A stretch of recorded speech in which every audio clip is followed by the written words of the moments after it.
Good morning, ladies and gentlemen, and welcome to the Jubilee Metals Group PLC investor presentation. Throughout this recorded presentation, investors will be in listen-only mode.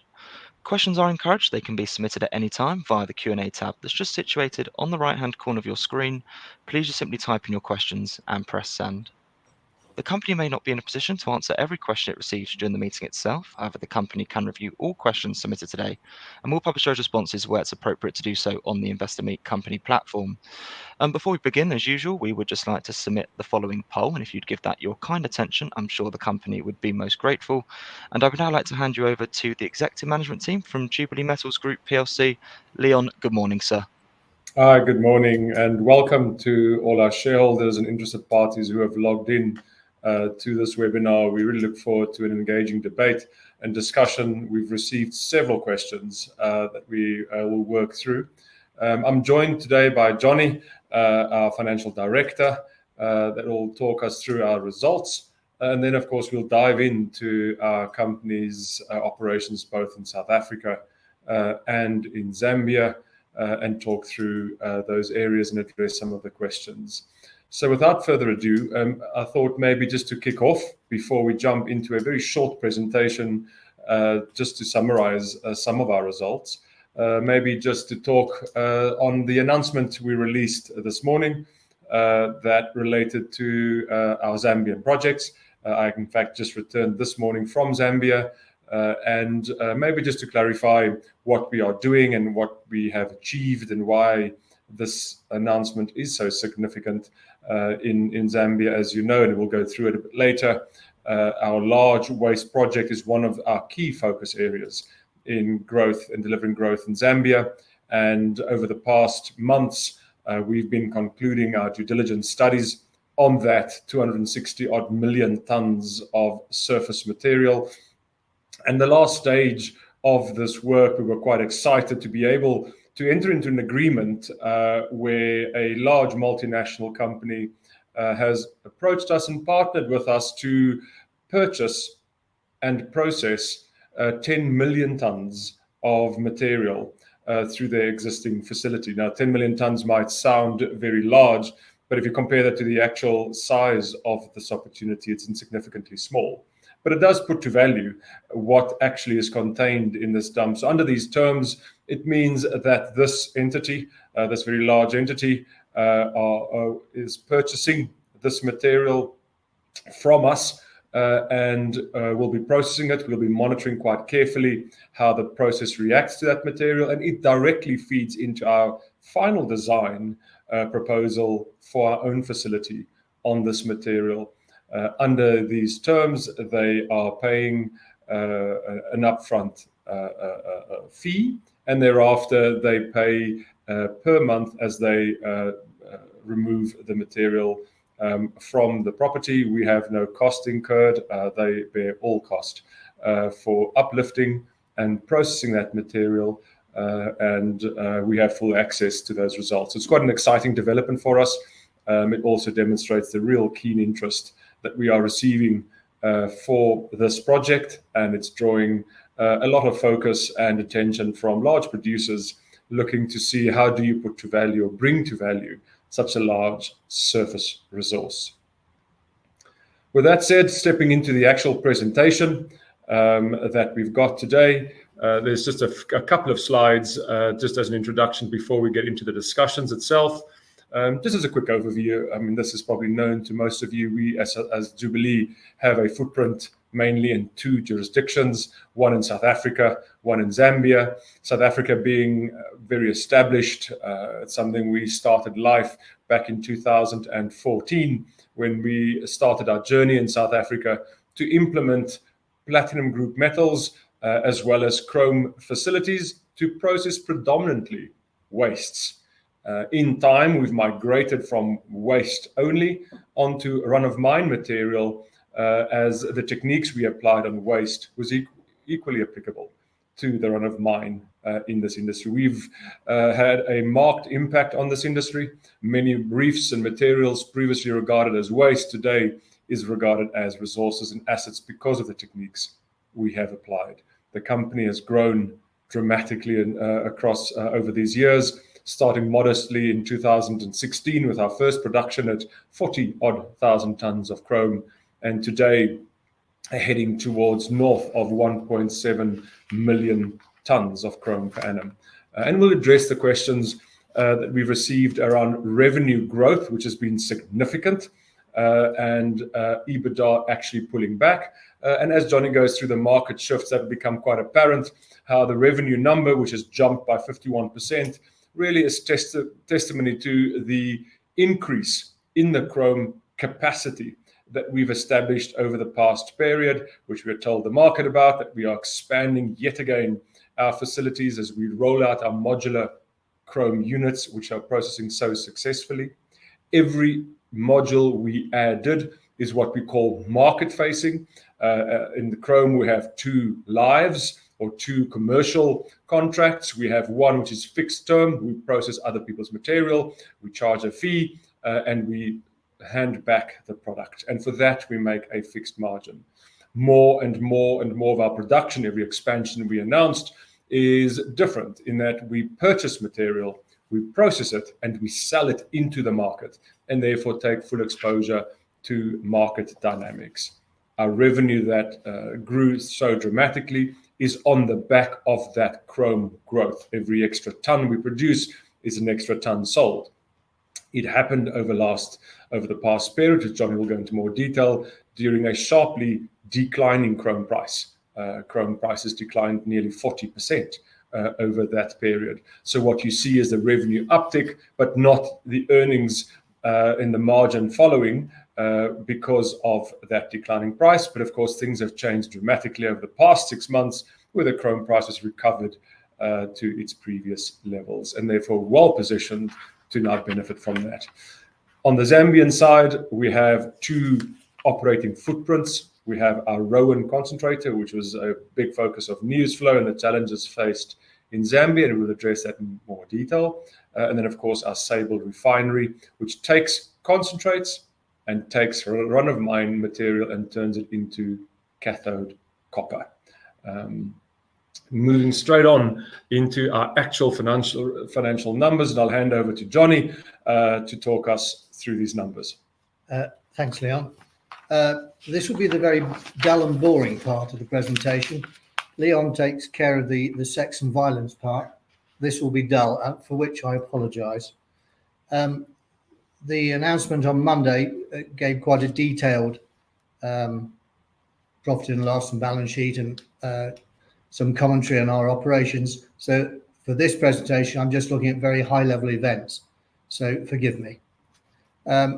We can see that the group revenue is up 51%. Fantastic. It's a big achievement.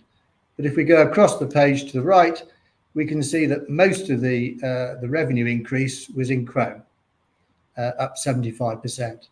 Again, that sounds great. PGMs next door to it, down nearly 10%. But the explanation for those, can we just flick forward to page 7, please? Here we can see on the right-hand side the average price of PGMs, and the one in the middle is the one I want to focus on, if I might, and that's the price of chrome. Most people don't know the price of chrome. They know the price of gold, they know the price of copper, because they trade on exchanges. Chrome doesn't trade anywhere. There's no forward market in chrome. You can't hedge it. It's a very odd market. And if you can see on this graph, it starts off at the beginning of the 6-month period, well over 300, and it ends up just over 200. So there are very few metals markets which see a third of the value knocked off in 6 months. Now, that dip in price is a problem for us because we have to buy our ROM. Now, we can see the price of chrome go down quite quickly because we get a daily price. However, the price of buying ROM, which is very large lumpy amounts, and it's infrequently bought. So as the price of chrome comes down, the price of ROM doesn't come down at the same time. So there is a time lag. So what we're seeing this year is that the price of ROM has come down, but and the price of chrome is going up. So we should see a better benefit in this quarter. So I think that explains quite a lot on the revenue, but it's only half the story. The other half I haven't mentioned was the copper in Zambia. Now, we put out 2 or 3 announcements about the power problem in Zambia, which I'm sure Leon will come on to in a minute, so I don't want to dwell on that. But the real impact on the all of the figures of Zambia is related to the power. So there's not a lot more I can say to that. And if I could just go to page 6, please. We've just seen where we've come from, and I just thought these charts might be quite useful. If we look on the left-hand side on the copper one, it shows the production from Zambia for the first half of the year. Compared that to the full year of 3,422, we are down, but not down by a great deal. So we're trying to cover that back this quarter. But again, Leon will come on to that.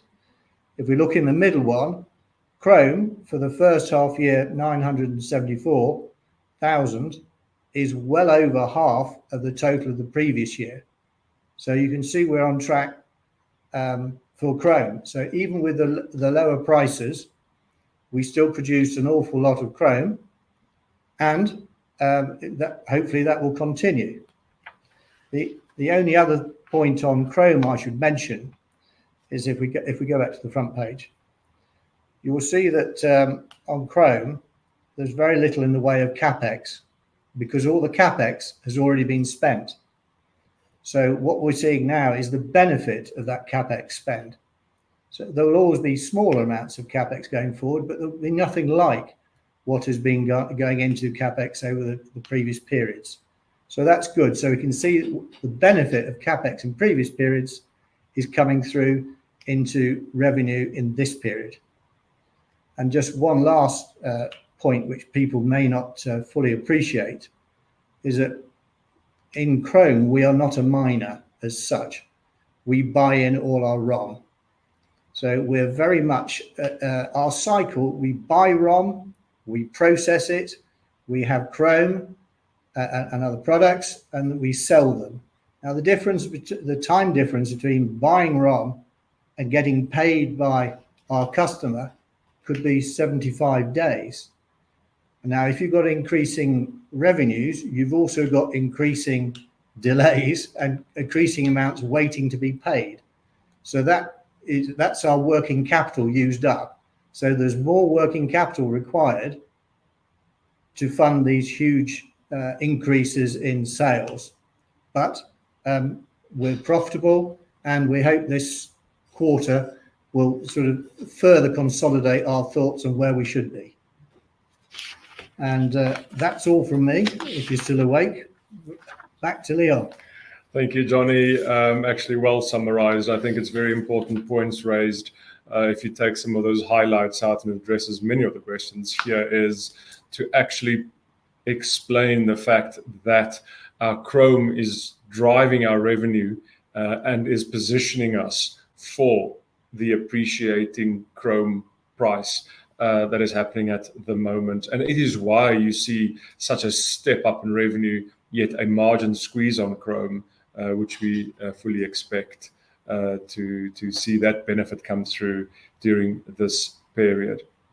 Of course, getting onto the hot topic, which is Zambia and copper, is an area that I want to dwell on a bit and go through a bit detail. The picture you see there, just out of interest, that is there, it just suggests some of the road infrastructure. That's a very long bridge section that we had to construct for our Monkoyo project, which is one of our mining projects, where we truck the run-of-mine, high-grade run-of-mine material directly to our Sable refinery.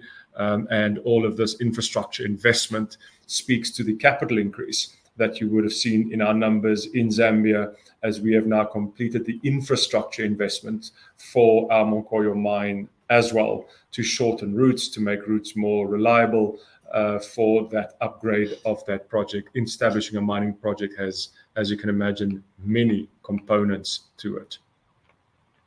Maybe just very briefly touching on what is it that we are trying to achieve in Zambia.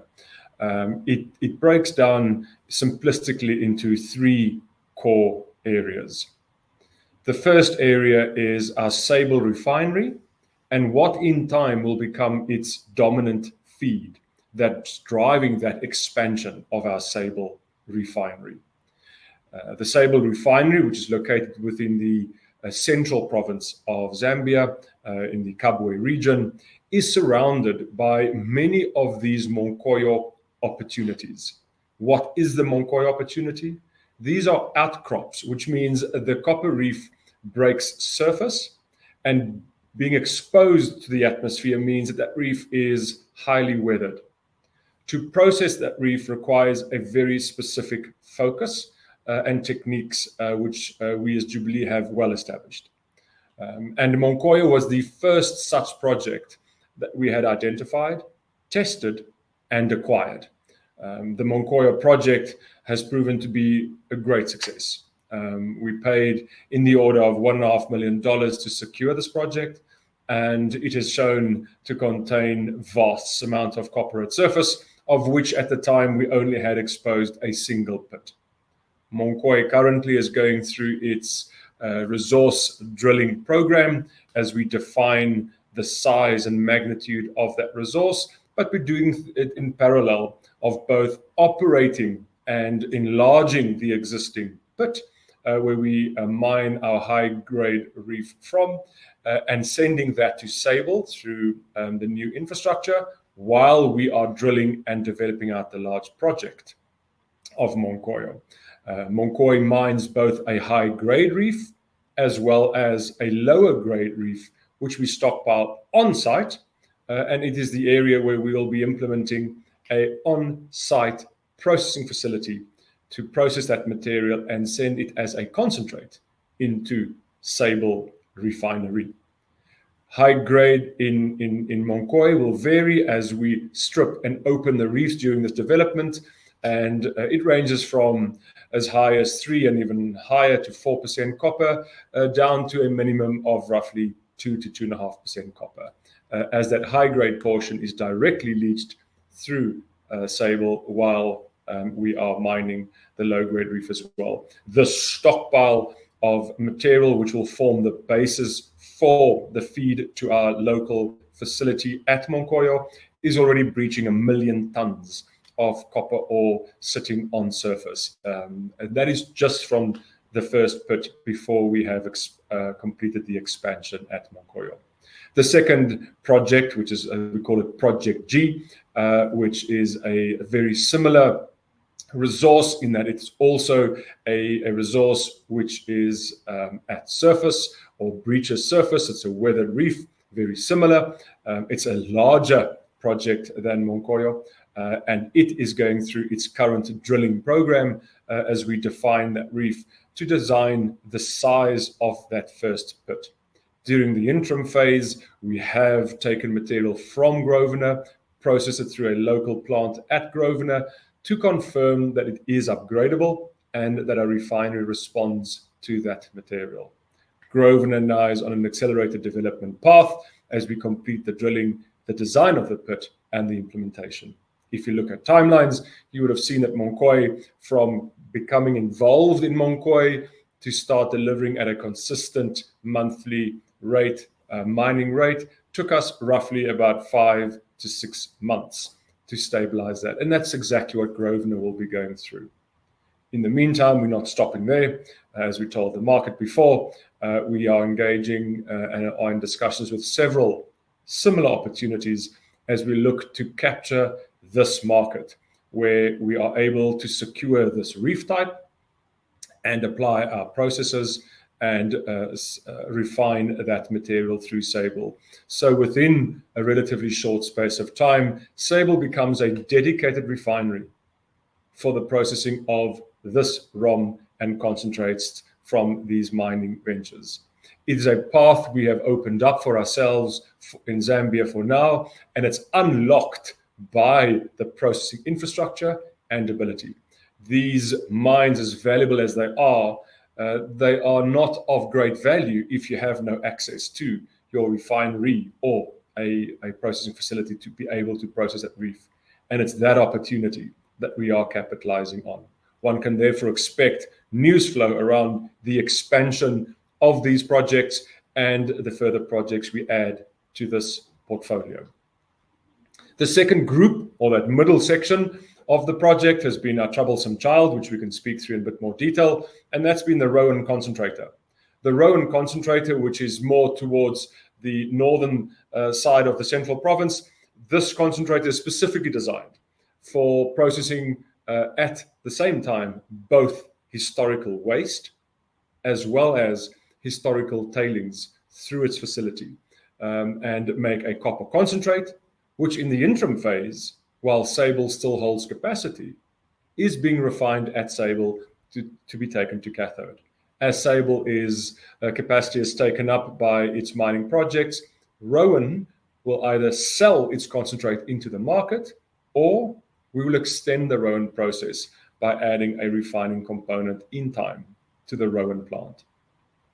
Originally last year, when Rowan completed its upgrade and we completed the development of the Rowan plant, which was a complex project built out in the Ndola area to be able to process these materials, we celebrated the fact that Rowan had hit its throughput targets. And the throughput of Rowan is a variable number depending whether you're processing historical tailings, which is soft sand, or whether you processing the historical rock and in what combination. So it can process from 70,000 tons of tailings down to 40 to 45,000 tons of rock, which is the capacity of Rowan.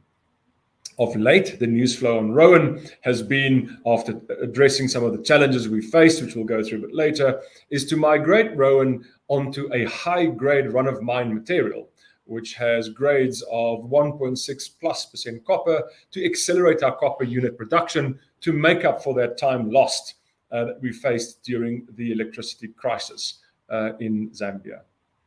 The last component there is what we call historical wastes and stockpiles, which is a combination of historical process tailings, as well as the very exciting, very large waste rock project, which was part of this morning's announcement, which is this 260 million ton of rock pile on surface. It's the largest rock pile in all of Zambia. And just to imagine the size, you're speaking of many kilometers long and many kilometers wide material. So a concept of cherry picking such a thing is impractical. It is an extremely large body of rock that we have done an enormous amount of work on, both laboratory, pilot trial, and that has led to the announcement this morning where we now can run large, full commercial scale on that material, where we take no exposure because we simply are selling that material per ton to the facility to actually test our design concept. And that is the Zambia strategy we are driving hard. We are focusing on our priorities. Our priorities on the waste side, the right-hand side column, is focused on the large waste project because it's a better project. It's a more developed project than the large waste tailings portfolio we hold, and therefore that is the priority. Within Rowan, our priority right now is running the high-grade run-of-mine through Rowan. We've adjusted the Rowan process to allow it to run on dedicated rock only, where normally it was designed to have rock and process tailings through the facility. If we then step down to the next slide in Zambia, and basically just a short summary of the actual results in the operational update that we had given. Johnny spoke of the numbers. The numbers clearly were significantly impacted by Rowan's stoppage end of last year. came at the worst time for us, and we had completed the capitalization, we had completed the commissioning and the ramp up of the facility, incurred the working capital to commence, and ramped it up, only to stop it to protect the integrity of the equipment after multiple power failures that ultimately led into a whole network of grid failure and power companies declaring force majeure in Zambia.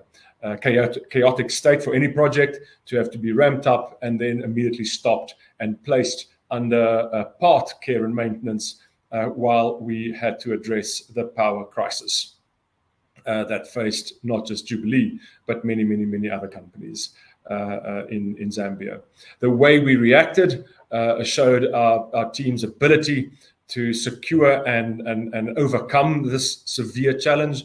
We implemented immediately a private power agreement from a private company that was actually owned through a European shareholder to start supplying us power to at least operate in part our refinery in Zambia. Unfortunately, even that proved to be a challenge because the single power supply company is reliant on the national grid to be stable in its area to allow it to wield its power. We had to adjust again, as many Zambian companies had to rather enter into what we call a distributed private power offtake agreement. Basically meaning that we are not contracted to any single power generating company, but instead through a power trading firm, we are buying electricity from a multitude of power companies. So we're not exposed to a single power generation company and its reliability or its ability to have its power connect to the Zambian network. It's proven to be very successful. It's a trend that has grown significantly in Zambia, where companies have moved to this distributed type agreement, a very progressive law, and brilliant how Zambia had reacted so rapidly to allow for such a privatization of power supply and network access to address the crises that we had faced. That led to us to be able to recommence operations again during the second part of February for our Rowan plant, and then to try and make up of this significant time lost for the Rowan plant, which is still a fundamental deliverer of concentrate to Sable. We elected to move Rowan onto high-grade ROM because we were able to secure this high-grade ROM. And instead of processing a 0.7% copper average feed, we moved that up to processing a 1.6% copper. We had to adjust the recipe. It's not something you just switch off and on because you're taking a plant designed for tailings and rock, and you're taking that plant to run exclusively on rock, which means your chemical balance, your water balance, your mechanical flow has to adjust. And that's what we have stepped Rowan through. We have taken the decision that will provide all the impact and how that now impacts our forecasts after running for a minimum period of 6 weeks on rock alone through Rowan, to give us the confidence to give numbers that are defendable and supported by actual delivery of our performance, to give those guidances through. If we then step into our Sable area, where we have our Monkoye and Grosvenor project, Monkoye has been a brilliant project for us to get involved in. We will no doubt update the market on its resource drilling program that is on the go and how we're stepping that up. But for a mining project, to buy it at $1.5 million and be mining at north of 75,000 tons a month out of the mine, it gives you a sense of what a great deal that has been for us. And that's before we start processing the low-grade material on site. During this interim phase, only a high-grade portion, as we discussed, of Monkoye is sent directly to Sable. It's a modest tonnage. It ranges from 5.5, and we're going to expand that up to north of 15,000 tons per month of this high-grade ROM going straight into Sable. And Project G will follow Monkoye. Drilling program has indicated that yes, there is potential, that this is not just an open pit, there might be more below that, but we'll bring those results out as they are independently verified. for both those projects. And that has driven and confirmed our decision to pursue more of these opportunities before we educate the market on the ability to process these reefs very effectively and the number of these opportunities that exists in Zambia. Jubilee has a great brand that attracts people who sit with these type of resources who are unable to capitalize or develop them. And Jubilee is able to attract the interest from these parties to us. Moving straight on to where are we off to in Zambia? Where are we off to in Zambia? Just maybe to show you again the picture we just quickly jumped over. It just basically again is the example of the actual road infrastructure. That's a brand new road developed and built by Jubilee to connect Monkoyo to Sable Refinery, a 51 kilometer piece of road that actually connects the two facilities, just as an example of a kind of capital and investment that drives such a project. What is we're trying to achieve in Zambia? I think we touched on this quite a bit.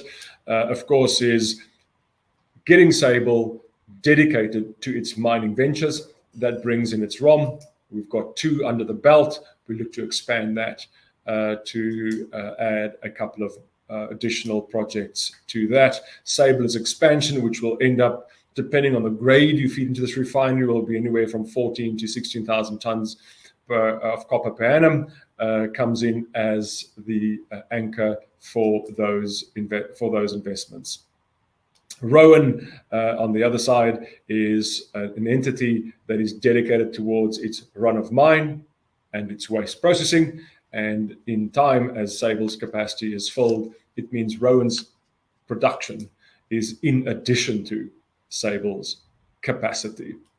Our a large waste rock project, no doubt this trial of 10 million tons that is being run on our behalf and paid for by an external company and provides great revenue for such a trial to Jubilee, is that final evaluation on the commercial and the processing detail of that project.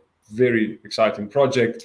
It's something that we are pursuing very keenly on that project. And if you look at the size of that project and what a 10 million ton trade is valued at, that is money being paid for that 10 million tons, it gives you a sense of how other companies are valuing that large waste project in Zambia. South Africa, where we are in South Africa, Johnny spoke of the growth. Johnny spoke of how that chrome tons have increased over the past year, and the sheer capacity we've established, the capitalization that's come to an end in South Africa, and now we're at a point where the return of that capital is expected through a combination of the tons that's been delivered, and the team has shown that it can operate at target, together with the market appreciating quite nicely in chrome, and also a slight appreciation in PGM prices, coming at a very nice time when we are producing such high volumes. Of course, at the moment, it is obvious that as we expand our chrome, we have a disparity between our chrome capacity and our PGM refining capacity. Our PGM refining capacity is smaller than the amount of PGMs that is produced from the recovery of chrome, and therefore the stockpiled tailings of PGMs are growing versus our capacity to process at our Inyoni PGM plant. As communicated before, we are not looking to build or capitalize another PGM facility, but instead what we are looking, and as supported by the fact that we remain very profitable on our PGMs, is to enter into potential joint ventures with companies who have spare capacity or additional PGM capacity, to utilize that capacity to reduce our ballooning stock of PGMs at surface after our chrome processing. In the actual numbers we've discussed, we are processing at a rate that suggests we will far exceed our guidance. in chrome. Our margin in chrome, as we explain, is two components. There's the fixed contracts where we're processing chrome at a fixed margin, as we told the market before, ranging from between $4 to $6 a ton, and all our additional expansion is actually from chrome. Run of mine, we buy chrome, we produce and sell to the market, and therefore those margins are higher. And as the chrome price appreciates, that margin appreciates along with the higher chrome price. PGMs, as we've shown in our results, remain very profitable because it benefits from the fact that the chrome units have covered the cost of transport, of processing, of extracting chrome, and the smaller volume that remains that contains the PGMs is then fed into our platinum group metals plant. And with rhodium appreciating quite strongly during this past 6 months, it no doubt points towards a better basket price for PGMs, and that benefits our Inyoni plant significantly going through. And that summarizes, in short, who we are, where we are, and what we've achieved. Just reflecting on what South Africa's growth has brought, significant growth. Spot on target, as we told the market we would deliver. And we can't control market metal prices, but certainly look forward to benefit from the current metal prices that have appreciated so nicely over the past 3 months. On the copper side, where we've come to, we've addressed the power crisis very effectively. We thought we did with our first power agreement. We had to very quickly adjust to a new distributed power agreement and have had very little power challenges since. In fact, following the heavy rain season that's now coming to an end in Zambia, the general power crisis in Zambia has now also been averted, as most of the electricity in Zambia is generated from hydropower in Zambia. On our facilities, we're in a fortunate position to have capitalized and operating Rowan concentrator and a operating Sable refining with great assets to feed into these refining and concentrator assets. Yes, we have faced challenges.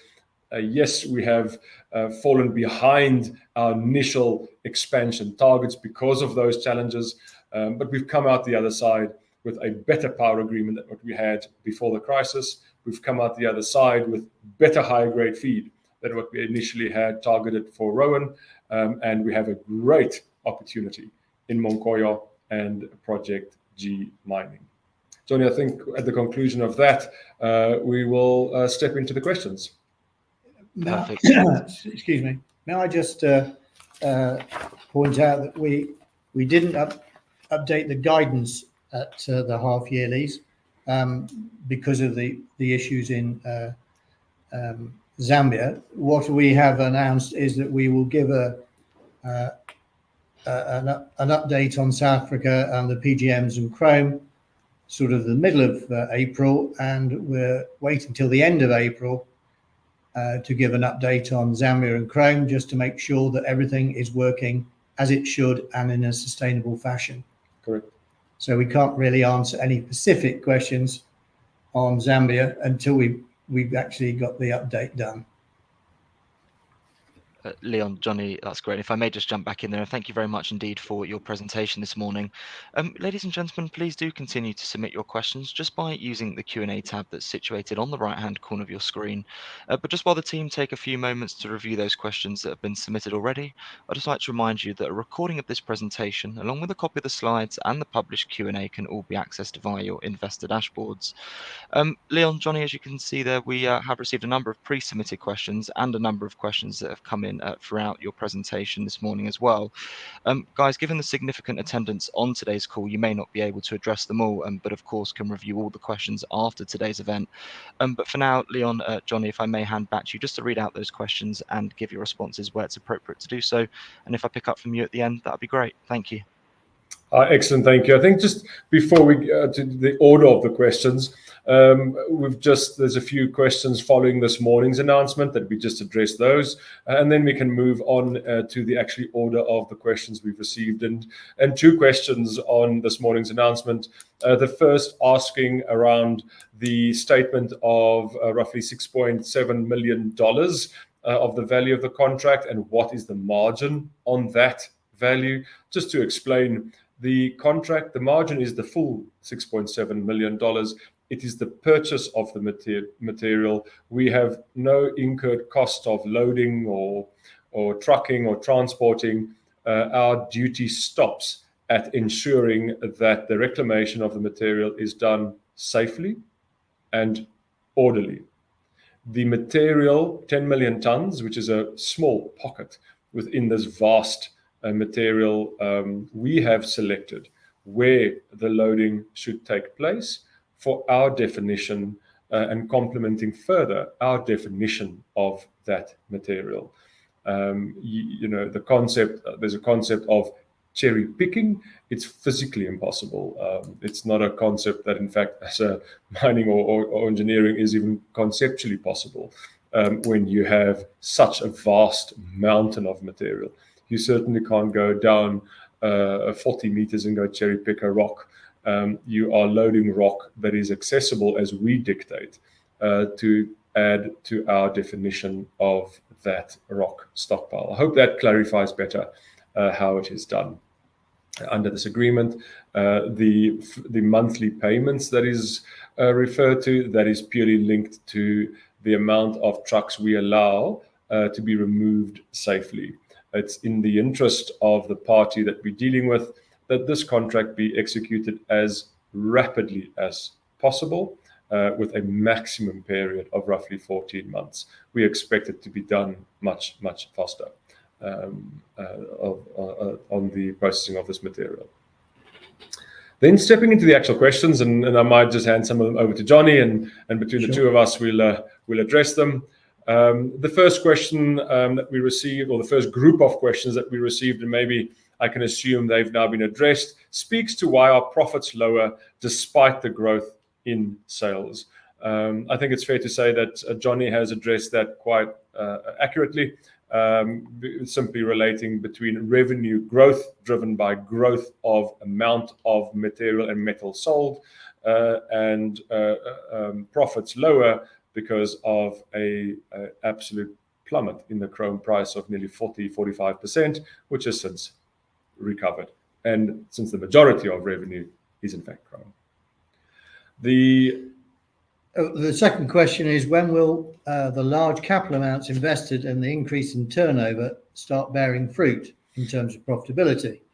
Now, as I pointed out a short time ago, there was no or very little capex in PGMs and chrome in the 6 months, and you can see the increase in turnover of 75% in chrome. So that shows that capital investors does pay dividends, but it just takes a bit of a time lag, and we hope the same will apply in copper, but not just yet. Yes, absolutely, absolutely. Maybe question 3 for you, Johnny, as well, is around the financing cost, and at what stage will the financing cost actually be reduced? Yes, well, financing costs is something very dear to my heart, as I'm a sad fellow. And we obviously have very good working relationships with our banks and our major investors.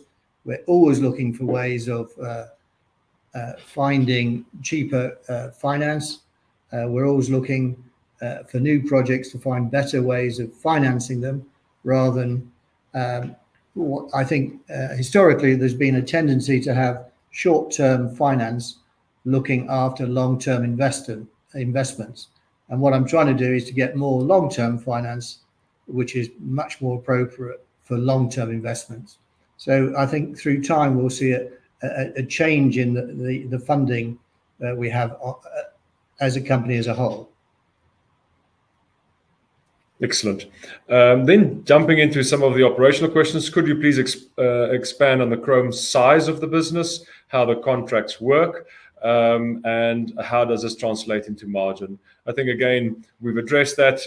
If you look at our numbers, we are moving towards an approximate 50-50 split between fixed term contracts, which is a fixed margin, ranging between, as we said, $4 up to $6 per ton, and then the remainder, nearly half, and slowly starting to go beyond half as we expand, is material which we buy in ROM, process and sell chrome. That margin is directly related to the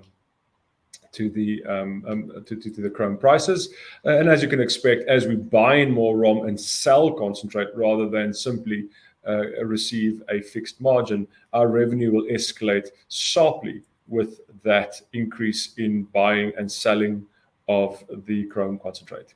And that margin, as our numbers show, is anywhere from 11 up to 15, and even as high as 17-18%, which is typical for those processes.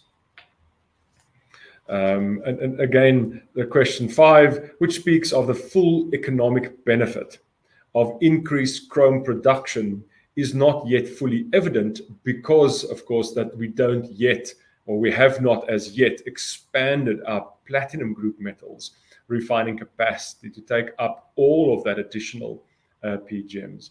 That is a very good point and true. For now, our results and the capital we've invested into the expansion of the chrome plants reflect the increase in revenue from chrome. It doesn't yet reflect the increase in revenue from PGMs or platinum group metals. That holds the potential to be entering into joint ventures with capacity that is available in the PGM space. And fortunately, there are such capacities available in the PGM space.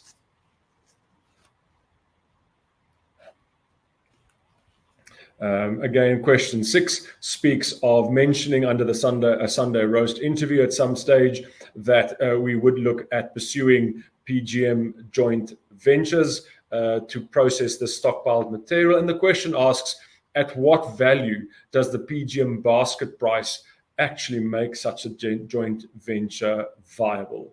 The simple answer is if you look at our numbers, PGMs are profitable, even at current low basket prices, and therefore such a joint venture would be profitable even at current levels of PGM prices. So it would be in our interest if we were able to secure such a joint venture.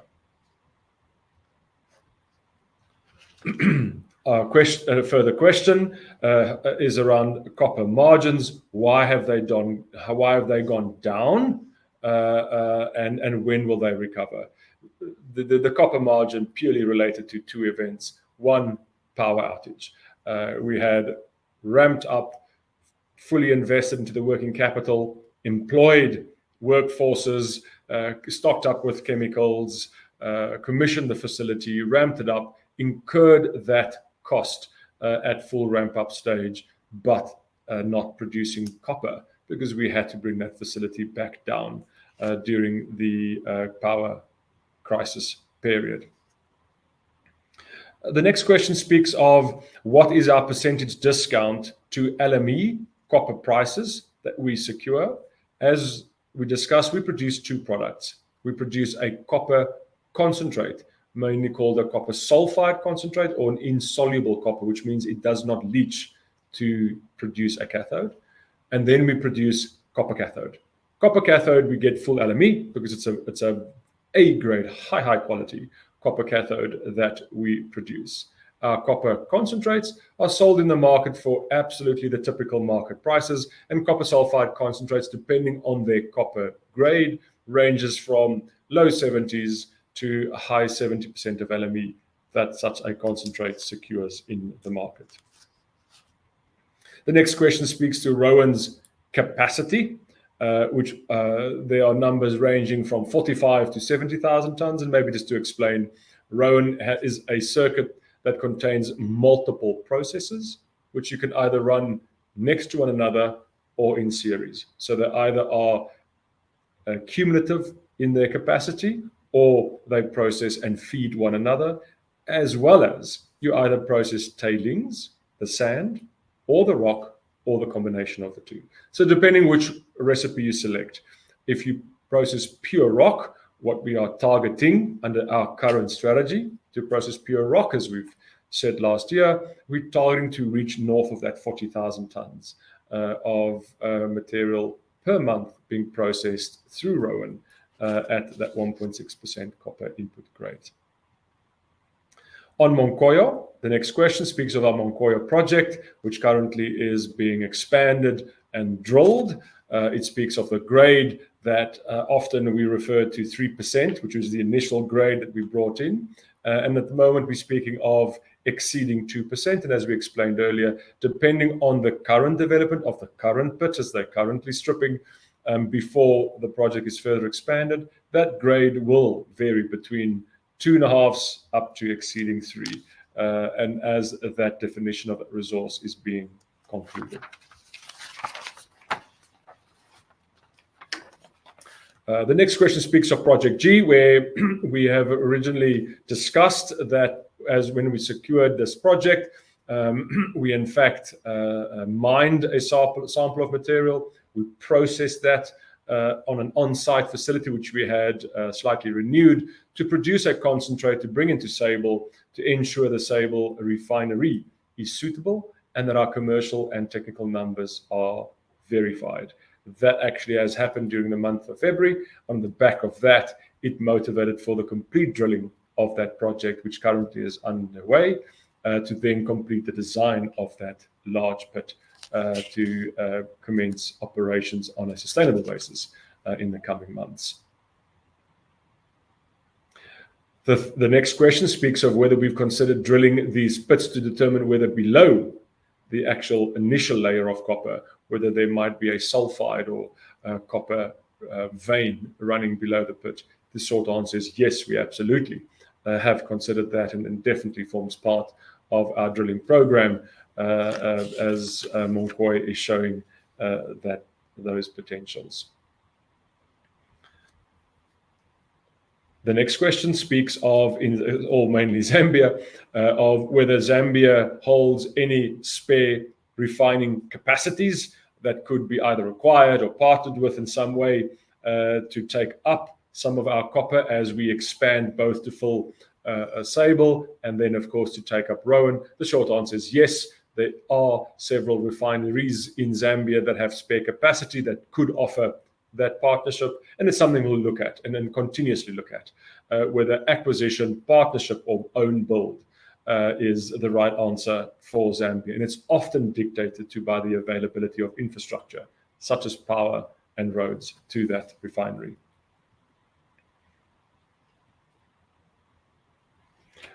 Delays on Sable upgrade. Sable upgrade is still targeted to be completed by Q4 of 2025 financial year. Calendar year. And maybe that's where the confusion comes from. It's still on its target that we are pursuing. The next question speaks of cobalt, with a recent jump in cobalt prices, which we all saw, whether it might be worthwhile to restart our cobalt circuit at Sable. We have for now decided not to pursue that until we see whether the cobalt price is sustainably up, or is it simply a reaction to the various threats that happen in the DRC, and whether that cobalt price will simply sharply retract if that crisis is resolved. And that's the review we are taking. But it is correct that we are able and do have a cobalt recovery circuit at Sable Refinery. Then the next two questions both speak of our copper production profile, and looking forward for the next 2 quarters in the next 12 months, and when do we reach our various targets. And as Johnny alluded to, we will bring the copper forecast out by end of this month on the back of Rowan's successful operation on its current ore, which will then give us the confidence to bring out that update. We certainly look forward to bring out those copper guidance numbers for everybody that is looking forward to that, including ourselves. There's a technical question around Draslovka, and it is and what is happening under that partnership. Just to explain for those who might not recall the name, this is references to a specific chemical that we look to develop in partnership to extract more of this weathered copper at our mining operations.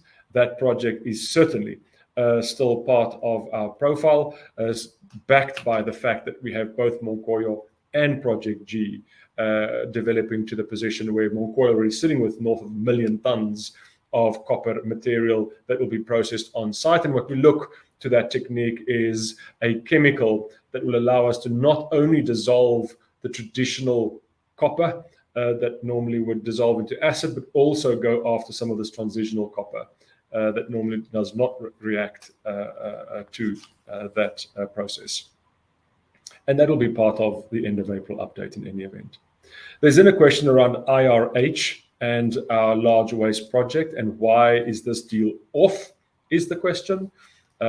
Basically, where we've come to under the current large waste rock project and the information from our due diligences is that agreement we have allowed to lapse to put us in a position where we can now be more flexible in how we negotiate a partnership on the back of all of this information that's come out from our due diligence, and especially from the information that will be coming out of the current contract we announced this morning, where the benefit of that current contract, spotting a question, is the fact that we are now able to profile not only a larger portion of that dump versus what we have sampled, but also we are able to set a baseline on copper extraction and recovery if the traditional process is to be followed on that material, so that the techniques we are recommending to apply to that material now has a baseline to compare to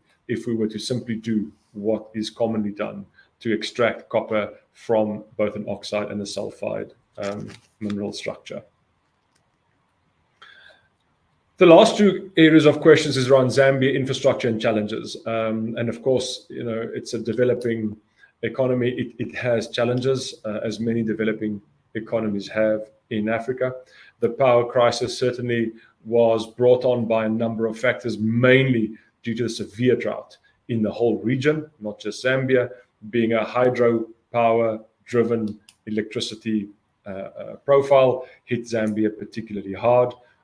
It has dramatically improved. It is the power crisis improved systematically, both from the legislation allowing us to buy privately, unlocking our ability to buy power not only from government, but also the fact that the heavy rain season followed, albeit late, has restocked the water resources to allow for the hydropower to ramp up in Zambia. And it is why most industries are now again fed and their power demands are met in Zambia.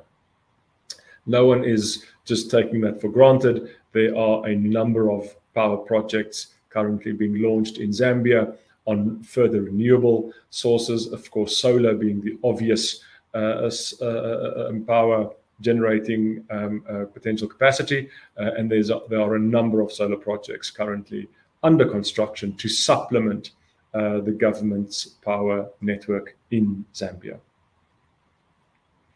The last question is around Rowan. Even now that we've resolved so many of these challenges and came out the other side, is whether in fact can Rowan expand, and can it expand to include potential refining instead of selling concentrate? The short answer is yes. If you look at the footprint of Rowan and the property that is accessible to us around Rowan, we have a number of areas to expand in Rowan, and it is a natural drive to take your copper concentrate and progress down the refining route, maybe not to cathode initially, maybe just to a precipitant where you're producing copper grades of north of 50% copper when you finally step into whether you plate or don't plate into cathode.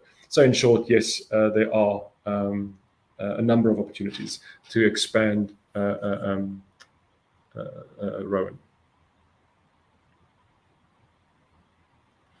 And then maybe just very briefly, if we guide through some of the additional questions that we've received, and again, there's no ways we'll be able to answer all of them, but maybe John and myself will just answer some of the themes that's come through. We've addressed this morning's announcement to explain all the benefit to us, both financially and technical, of this trial, and also the indicative value it puts to 10 million tons of this very large waste rock project.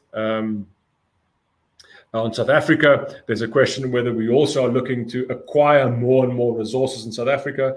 I think our decision at the moment as a company is that now that we've invested the capital in South Africa, we've delivered the growth, is to now complete and ensure the return on that investment is realized for the group.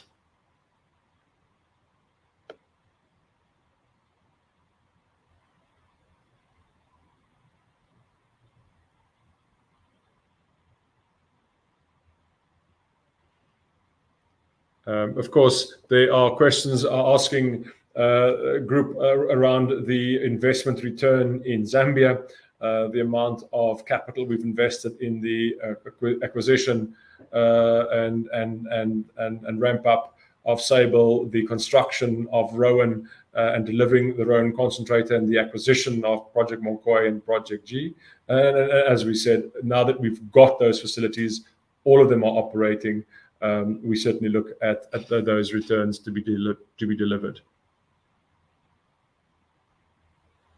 On capacity on PGMs, our guidance of 36,000 ounces.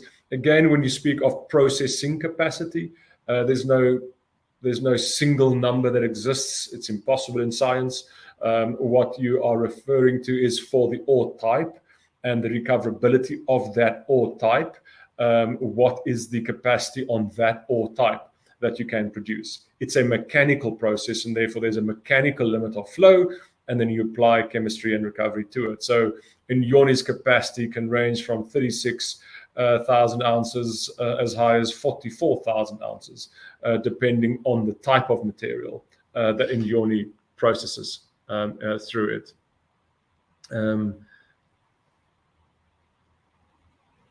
There's a question around Mufulira Slag project. And again, as we said in the last announcement, the Mufulira Slag project was subject to a tender process run through what they call a PPP, a private public participative process. That award was made to Jubilee, and the Mopani company who owns the Mufulira Slag project then is required to confirm the commercial terms of that Mufulira Slag project. What complicated that decision making was during this process, Mopani has been sold to new investors, and it's that process that has delayed the Mopani entity of providing the commercial terms of that project.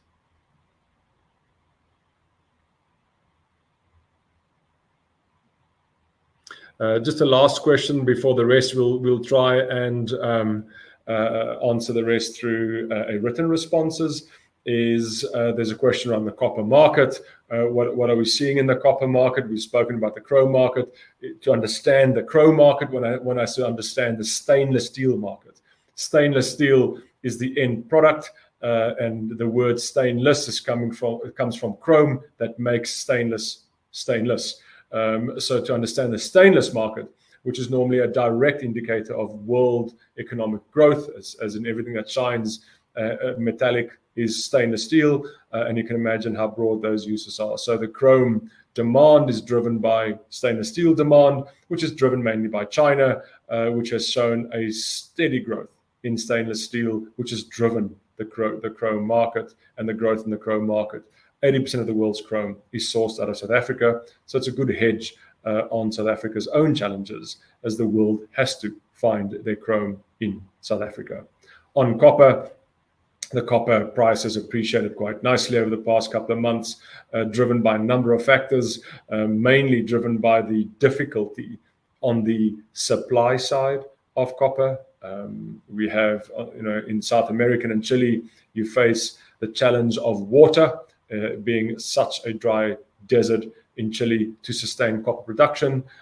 You have the challenges in the DRC, and you've had the challenges in Zambia to produce copper. And of course, a new copper mine takes years to develop, and that is driving the view that the disparity between demand and supply will only grow, giving further support to the copper prices.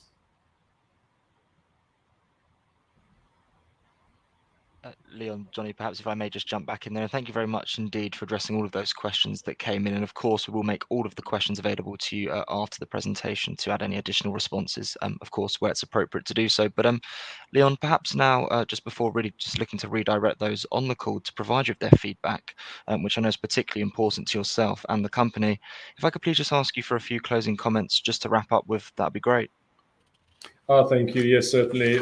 Thank you again, everybody, for taking the time to listen to us, to go through the numbers, and maybe just two key elements out of everything that's been discussed. If you look at Jubilee on the one side, a South African business that's performing exceptionally well, positioned brilliantly to benefit from any response upwards in the metal prices with an expanded operating footprint, capitalization coming to the end of its cycle, now looking to make and offer returns from that investment.